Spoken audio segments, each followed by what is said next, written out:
Today on 10-Minute Tours, we are visiting the historic city of Charleston, South Carolina. Charleston is known as the Holy City because of its many churches. In fact, there are 187 of them.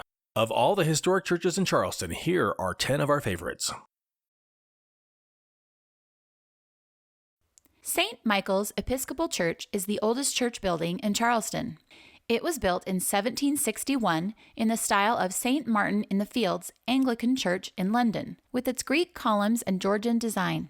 The clock is believed to be the oldest operational colonial clock in America. When added in 1764, it only had an hour hand. In 1849, the city asked them to add a minute hand. The church bells were taken by the British as a spoil of war during the Revolution. After the war, a British merchant purchased the bells and sent them back to Charleston. Beginning in colonial times, Pew 43 was designated as the governor's pew and was reserved for the royal governor and distinguished guests. It was used by President George Washington in 1791 during his national tour and by General Robert E. Lee in 1861 during the American Civil War.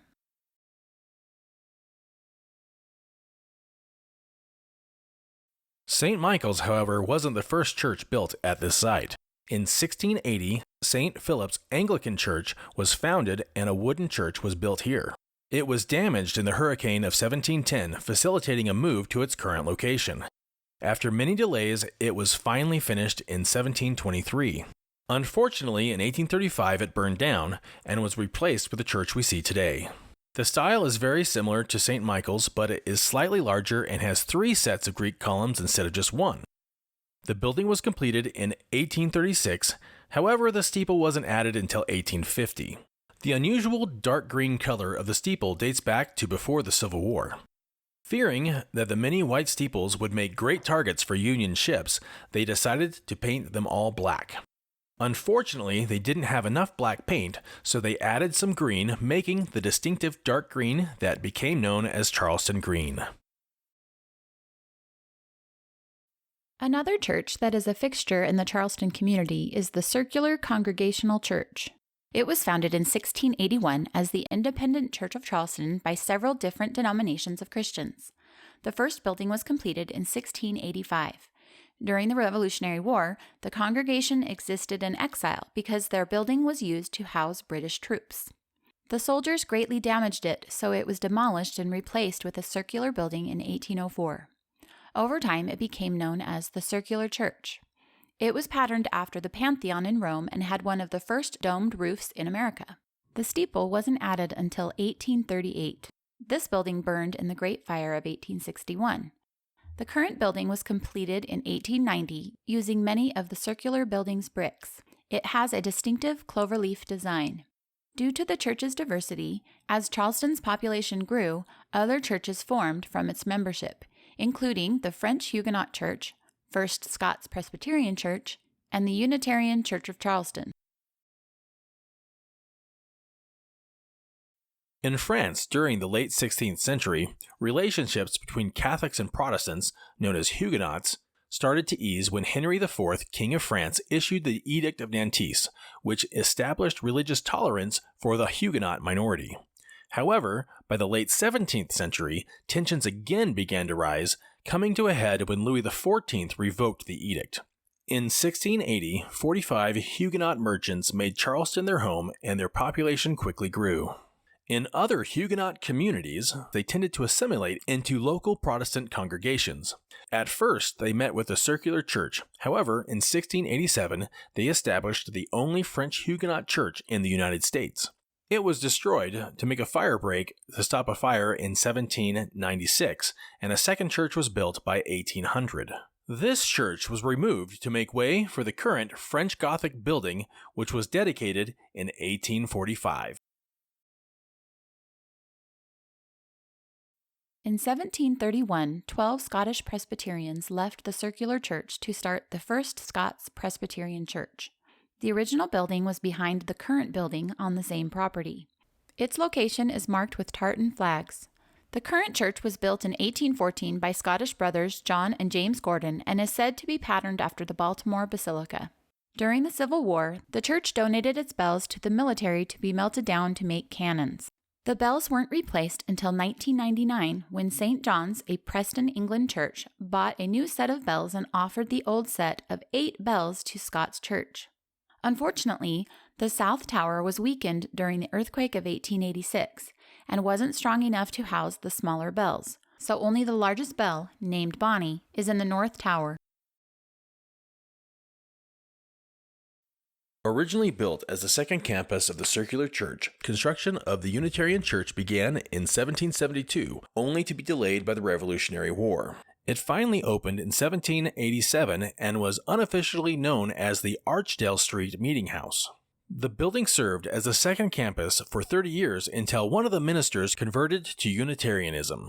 The congregation split in 1818 and began the process of becoming a Unitarian church, and was completed in 1839. In 1852, the church hired member and architect Francis D. Lee to enlarge the building and give it a facelift. The result was a beautiful example of an English Gothic revival church similar to the chapel of Henry VII at Westminster Abbey. The building made it through the Civil War largely unscathed, only to be heavily damaged during the earthquake of 1886. The steeple fell through the roof, so it was rebuilt with a stockier design for more stability in case of a future earthquake. It is the second oldest church in Charleston.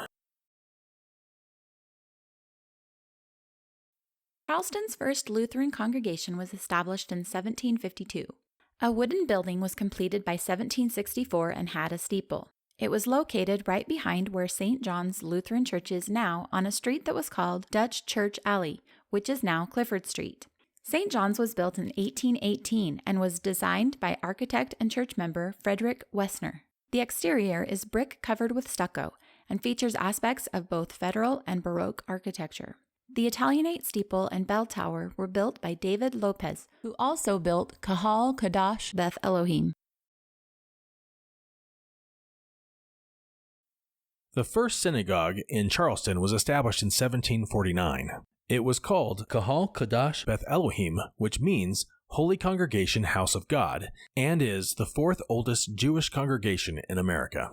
At first, services were held in homes. Then, in 1775, they built a makeshift synagogue. Their first permanent building was built at the current location in 1792, but was destroyed in the fire of 1838. The present building was built by David Lopez and was finished just 2 years later, and is one of the best examples of Greek Revival architecture in America.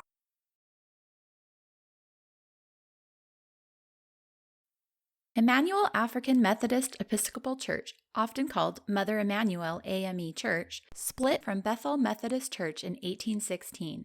By 1818, they affiliated with the newly formed AME Church based in Philadelphia.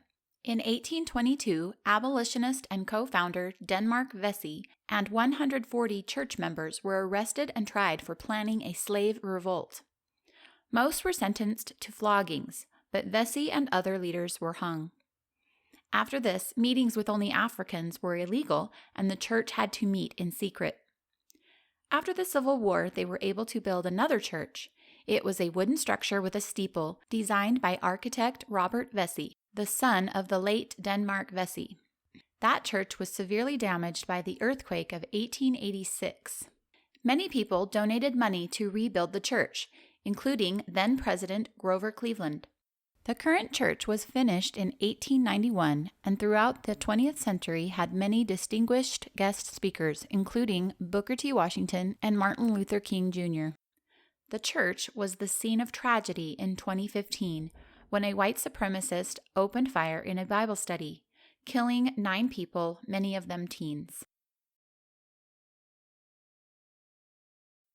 During the 17th and 18th century, Protestant Great Britain and Catholic Spain had an awful relationship. Because of Charleston's proximity to Spanish Florida, Catholics were prohibited from settling in the area. Because of this, the first Catholic congregation wasn't founded until 1800. The first cathedral was built in the Gothic Revival style and was completed in 1854, only to be burned in the Great Fire of 1861. Ground was broken for the Cathedral of St. John the Baptist in 1890. However, it took 120 years to complete. The main structure was finished in 1907, but the planned spire and bell tower weren't finished due to budget constraints. Fast forward 100 years, and Charleston made an ordinance forbidding changes to the exterior of buildings in the historic district. The church approached the city and asked them to make an exception. Eventually, the city allowed the spire and bell tower to be added because it was part of the church's original design. It was completed in 2010.